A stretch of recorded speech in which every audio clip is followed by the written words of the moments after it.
नमस्कार साथियों, स्वागत है आपका बीएचयूबी स्टडी चैनल में। हम लोग थर्ड सेमेस्टर में दो कवियों को पढ़ लिया है। अब तीसरे कवि हैं सूर्यकांत त्रिपाठी निराला। ठीक है, इनकी जो कविताएं हैं, 5 कविताएं आपके कोर्स में हैं। तो उनमें देख लेते हैं कि उन कविताओं में मुख्य रूप से क्या बताया गया है। वे हम लोग 2-3 पंक्तियों में सब समझ लेंगे और इनका थोड़ा संक्षिप्त जीवन परिचय देखने के बाद हम लोग फिर इनसे संबंधित महत्वपूर्ण प्रश्नों को देखेंगे। ठीक है, व्याख्याओं की पीडीएफ मैं देखूंगा, उसको मैं टेलीग्राम ग्रुप पे शेयर कर दूंगा। सबसे पहले जो ये महत्वपूर्ण प्रश्न है, इनको मैं करा देता हूँ। मैं कोशिश करूंगा कि 25 से 30 तक मैं लगभग कवियों को पढ़ा दूं, क्योंकि आप लोगों की 2 और 4 को पेपर हैं। ठीक है, तो देखते हैं। ये पहला कविता का शीर्षक है बादल राग। बादल राग कविता के माध्यम से निराला जी ने बादलों के महत्व का वर्णन किया है।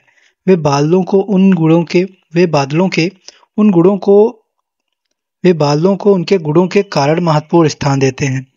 उनका मानना है कि बादल मनुष्य जीवन में क्रांतिकारी परिवर्तन करने का सामर्थ्य रखते हैं। इस धरती को नवजीवन देने का भी सामर्थ्य उनके अंदर है। ठीक है, तो बादल राग कविता में उन्होंने यह बताया है। स्नेह निर्झर बह गया है। स्नेह निर्झर बह गया है कविता में निराला जी ने समय के महत्व की ओर दृष्टि की है कि किस प्रकार सुख के समय सभी मनुष्य के पास होते हैं, परंतु दुखद स्थिति में कोई साथ नहीं होता। स्नेह अर्थात प्रेम का भाव धीरे धीरे खत्म हो जाता है। कवि को लग रहा है कि रेत रूपी उनके शरीर में किसी भी प्रकार का रस अर्थात उमंग नहीं है। तो ये स्नेह निर्झर बह गया कविता में उन्होंने बताया है। संध्या सुंदरी कविता में जीवन से जुड़ी वस्तुओं का समावेशन करते हैं। निराला जी जो हैं, वे अपनी कविताओं में जीवन से जुड़ी वस्तुओं का समावेशन करते हैं। संध्या सुंदरी कविता में कवि निराला जी दिवाशान के सौंदर्य का मतलब दिन के अवसान मतलब गिरने, ठीक है, के सौंदर्य का वर्णन करते हुए कविता को रचते हैं। वह संध्या को एक सुंदरी के रूप में प्रस्तुत करते हुए उसके सौंदर्य का वर्णन करते हैं। ठीक है, तो यहाँ पे उन्होंने प्रकृति का मानवीकरण किया है। इस प्रकार बताते हैं कि रात्रि के समय आसमान बिल्कुल शांत हो जाता है। फिर चौथी है तोड़ती पत्थर।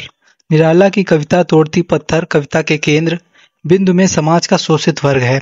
कविता में तमतमाए सूरज की झुलसा देने वाली गर्मी में एक मजदूर महिला पत्थर तोड़ती दिखाई गई है।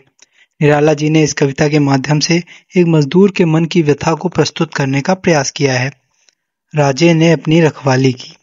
राजे ने अपनी रखवाली की का वैचारिक आधार मजदूर वर्ग की विचारधारा यानी मार्क्सवाद लेनिनवाद है, क्योंकि उसी के विज्ञान के प्रकाश में यह सत्य उजागर होता है कि शोषण पर आधारित वर्गीय सामाजिक ढांचे में राजे यानी शासक वर्ग के हित साधन के लिए ही सुपर स्ट्रक्चर होता है। ठीक है, तो ये इन कविताओं का मुख्य रूप से यही बताने का प्रयास था। तो इसकी व्याख्या मैं टेलीग्राम पे भेज दूंगा। इसके जीवन परिचय आइए देख लेते हैं। इनका जन्म 1897 ईस्वी में और मृत्यु 1961 ईस्वी में हुई। इनका जन्म स्थान मोदिनीपुर पश्चिम बंगाल में हुआ। इनका पूर्व नाम सूर्य कुमार था और इनका उपनाम महाप्राण है। इन्हें महाप्राण नाम से भी जाना जाता है। निराला छायावादी साहित्य आंदोलन में ओझ और विद्रोह के कवि के रूप में मान्य है। ये कुछ प्रमुख पंक्तियां हैं, कुछ प्रमुख बिंदु हैं जो आपको जान लेना चाहिए। छायावादी, प्रगतिवादी एवं प्रयोगवादी साहित्य आंदोलनों की मुख्य प्रवृत्तियां सहज ही उनके साहित्य में लक्षित की जा सकती हैं। ठीक है, सामंती तथा साम्राज्य विरोधी मानसिकता वाले महाप्राण निराला अपने युग के सबसे बड़े मानवतावादी रचनाकार हैं। भारतीय सांस्कृतिक नवजागरण से निराला का निकट संपर्क रहा है। इसी संपर्क के फलस्वरूप उनकी रचनाओं में उदात्त मानवीय आदर्शों एवं मूल्यों की प्रतिष्ठा की विकलता दिखाई पड़ती है। तो ये तो हो जाएगा उनका संक्षिप्त जीवन परिचय। अब रचनाएं जो जिनसे कि 1-1, 2-2 नंबर के प्रश्न भी पूछे जाते हैं, तो देख लेते हैं। काव्य संग्रह है, इनकी अनामिका है, परिमल है, गीतिका है, तुलसीदास, कुकुरमुत्ता, अड़िमा, बेला, नए पत्ते, आराधना, अर्चना, गीत गुंज, सांध, काकली, अपरा। ठीक है, तो ये सारी उनके काव्य संग्रह हैं।